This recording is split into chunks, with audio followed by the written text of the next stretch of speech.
করছিল কাগজে, যেটা সেটা বলে দিই। এই কথা যখন এসেছে যে 26-এ আপনি কি যাচ্ছেন ব্রিগেডে, জিজ্ঞেস করেছে।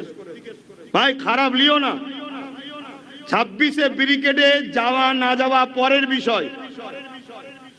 আমার প্রথম বিষয় হচ্ছে 26-এ যারা যাচ্ছে তারা এই যে গতদিন যারা বলল দিল্লি চলে যাও, এদের বিরুদ্ধে কোনো প্রতিবাদ করেছে?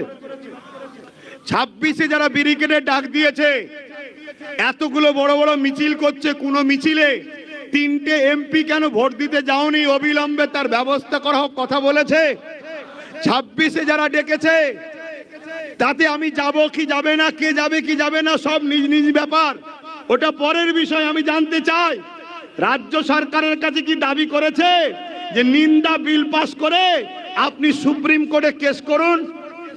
26-এ যারা ডেকেছে তারা কি এই কথাটা বলবে?